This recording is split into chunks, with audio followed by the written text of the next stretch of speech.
ये केवल इन 2 बीमारियों के लिए नहीं है, बल्कि ओवरऑल आपकी फिजिकल बॉडी पर अगर कोई भी डिजीज होता है, फिजिकल एलिमेंट कोई भी होती है, सबसे पहली चीज पेन महसूस हो रहा है तो उसे हमें कैसे परसीव करना है। कुछ समय पहले ही अगर आप ऐसे लोगों के अकाउंट्स देखेंगे, वो अलग तरीके से उसे परसीव करते थे।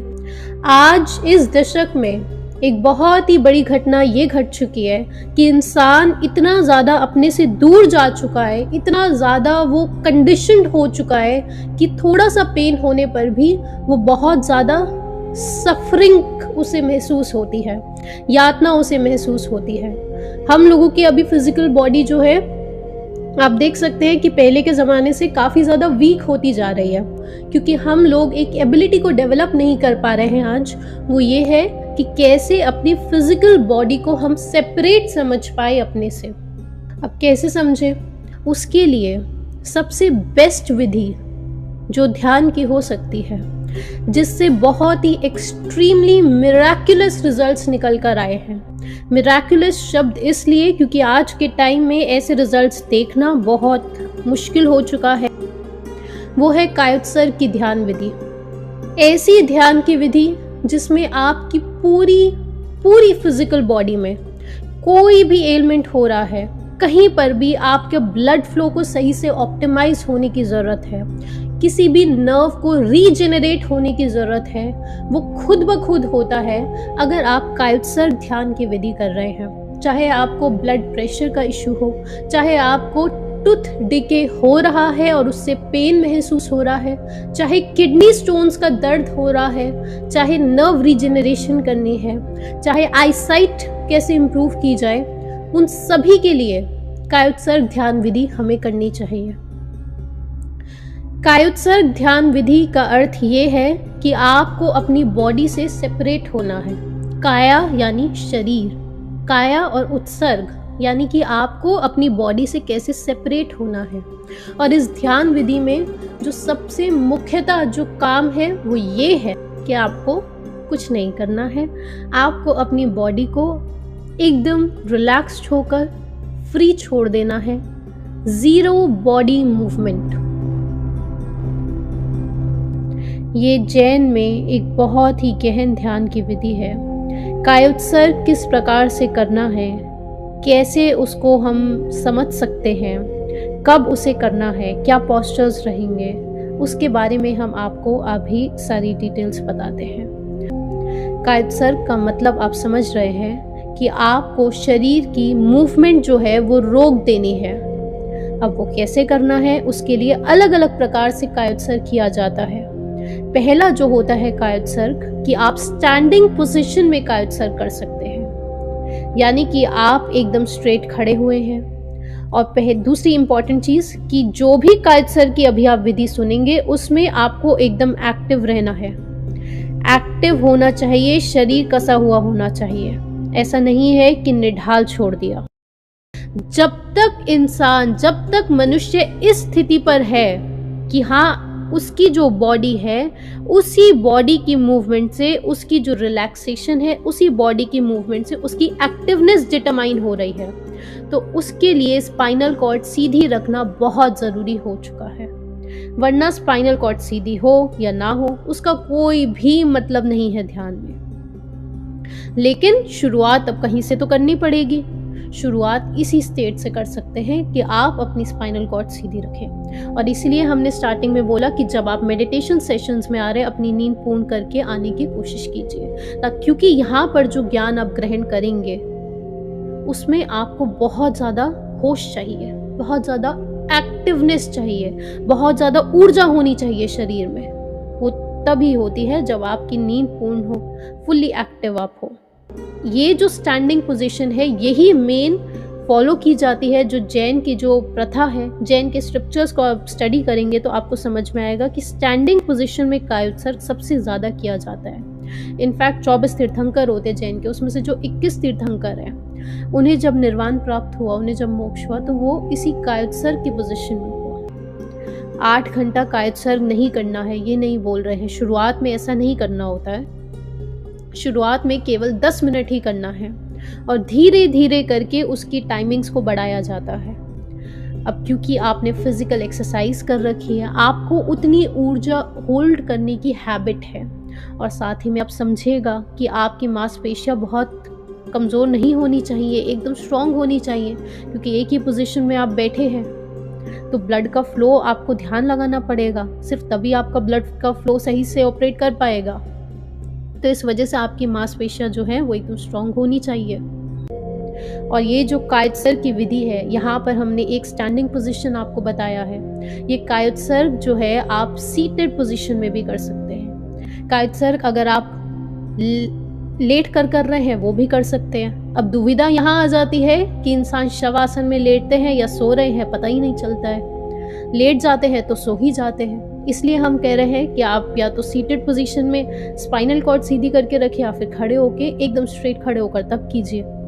अगर आप लेफ्ट तरफ लेट कर रहे हैं तो आपकी जो राइट नॉस्ट्रल्स है वो खुल जाती है। वहां से आपकी पिंगला नाड़ी जो है, जो प्रश्न था कि पिंगला नाड़ी जो है वो ओपन हो जाएगी। प्राण वायु जो है वो ऊर्जा वहां बहने लग जाएगी, एकदम नॉर्मल जैसे वेन्स होती है वैसे समझ लीजिए। फिलहाल राइट तरफ हो जाएगा तो आपकी जो ईड़ा नाड़ी है वो खुल जाती है। इस प्रकार से समझ सकते हैं एकदम फिजिकली। तो फिलहाल यहाँ पे अगर आप नर्व रीजेनरेशन को समझते हैं, अगर आप अलग अलग रिसर्च पेपर्स को स्टडी करते हैं कि नर्व रीजेनरेट कैसे करी जाए, बहुत सारे फैक्टर्स इन्वॉल्व होते हैं।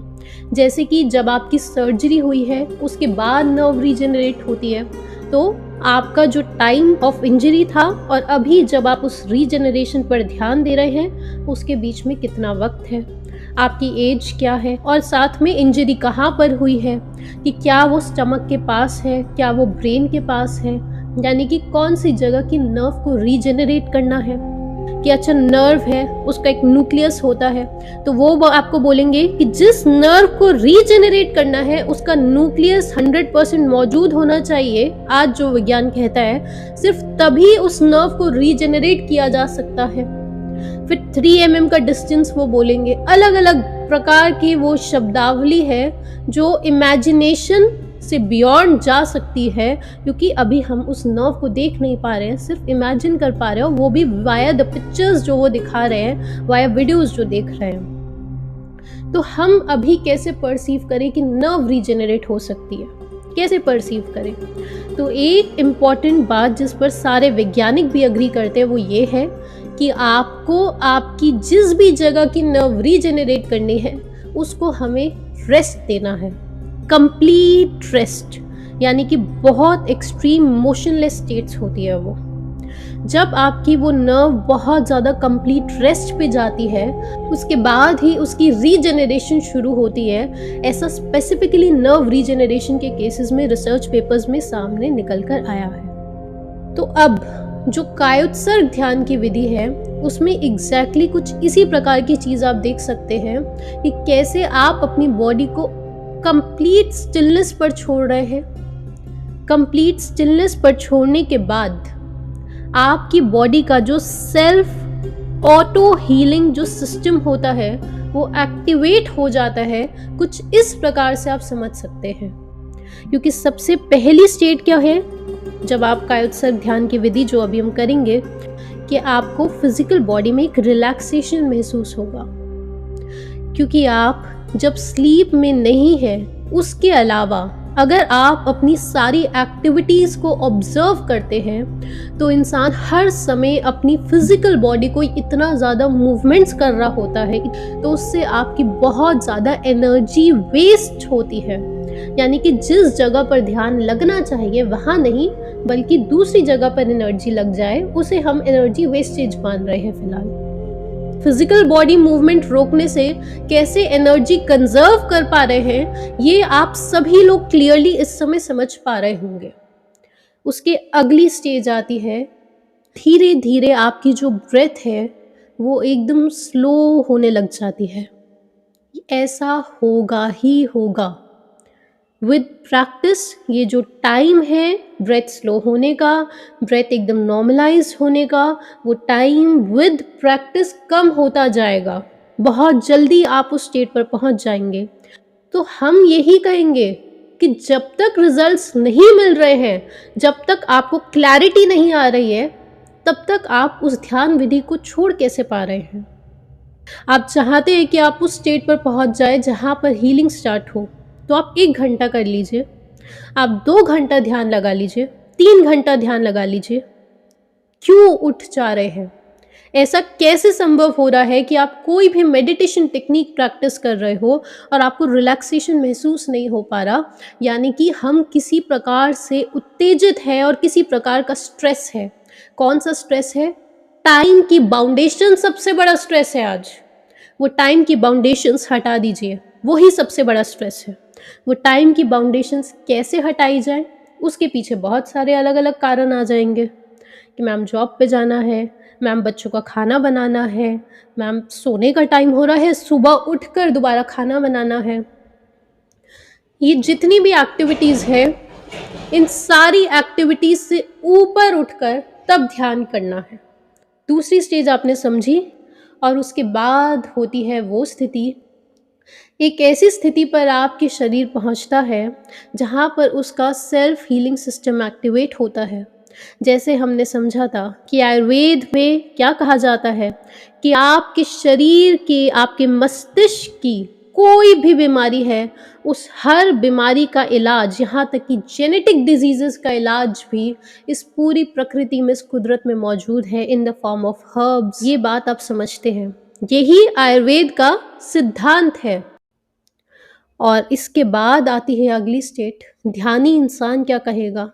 आपकी हर बीमारी का इलाज आपके अंदर मौजूद है। जैसे वो हर हर्ब आपकी बॉडी में कुछ चेंजेस करता है, उन चेंजेस को हम in the form of hormone समझ पाते हैं, in the form of changed blood flow. Blood पतला हो जाता है किसी हर्ब से, या फिर किसी एलोपैथी के मेडिसिन से। ब्लड थिनर्स होते हैं, आप लोग जानते हैं, स्टैटिन यही काम करता है शरीर में इंसान के। तो जो भी मेडिसिन ले रहे हैं अगर कोई इंसान, एलोपैथिक मेडिसिन जब आप इंजेस्ट कर रहे हैं, वो आपके शरीर में कुछ बदलाव कर रहा है। कौन से वो बदलाव है? वो बदलाव है यानी कि कुछ हार्मोन्स रिलीज हो रहे हैं या तो शरीर से, या फिर शरीर का ब्लड फ्लो जो है उसमें बदलाव आ रहा है।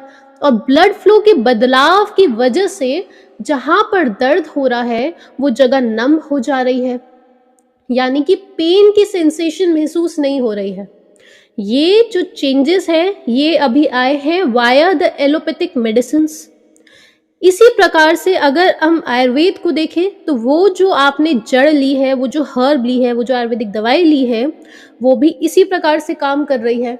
हम एलोपैथी को और आयुर्वेद को कंपेयर नहीं कर रहे, बात आप समझ रहे हैं। अब यही चीज़, यही हॉर्मोन्स जो रिलीज हो रहे हैं बॉडी से, यही जो ब्लड थिन हो रहा है, यही कि एसिड रिफ्लक्स हो रहा है, तो उस एसिडिटी को कम करना है तो अल्कलाइन सब्सटेंसेस ऐड कर दिए बॉडी में। ये सारे चेंजेस सिर्फ और सिर्फ ध्यान विधि से किए जा सकते हैं। ये सारे चेंजेस ध्यान से किए जा सकते हैं, और ये होता है जब कायोत्सर्ग की तीसरे लेवल पर आप पहुंच रहे हैं। आपकी ब्रेथ स्लो डाउन हो गई, उसके बाद इस स्टेट पर आपकी बॉडी पहुंचती है। तो उसके बाद ये जितने भी चेंजेस आपकी फिजिकल बॉडी में ज़रूरी है, क्योंकि अभी आप तो नहीं जानते कि अगर टूथ एक हो रहा है तो एग्जैक्टली क्या करना है, वहाँ पर ब्लड फ्लो बढ़ाना है कि ब्लड फ्लो विड्रॉ करना है, क्योंकि हेडेक हो रहा है तो ब्लड को विड्रॉ करना है। किसी को हार्ट अटैक आ रहा है, उस समय पे ब्लड वहाँ पे भेजना है, ब्लड ब्लॉक्ड है, क्या है, वो इंट्रिकेट डिटेल्स आप अभी नहीं जानते होंगे कॉन्शियस माइंड में। लेकिन आपका जो शरीर है वो एक एक चीज़ जानता है। आपके शरीर के पास एक एक इन्फॉर्मेशन है, और इसी को ह्यूमन बीइंग कहा जाता है। वो जो एक एक इन्फॉर्मेशन है वो खुद ब खुद एक्टिवेट हो जाती है, वो खुद ब खुद हार्मोन्स रिलीज होते हैं, वो खुद ब खुद ब्लड थिन होने लग जाता है, खुद ब खुद बॉडी का टेम्परेचर बढ़ना, टेम्परेचर घटना, ये सारे जो अलग अलग नाम अभी मैंने लिए, अलग अलग फिजिकल पैरामीटर्स हैं, ये सब कुछ बॉडी में एक्टिवेट होता है जब उस तीसरी कायोत्सर्ग की ध्यान विधि, ध्यान लेवल पर आप पहुंचते हैं।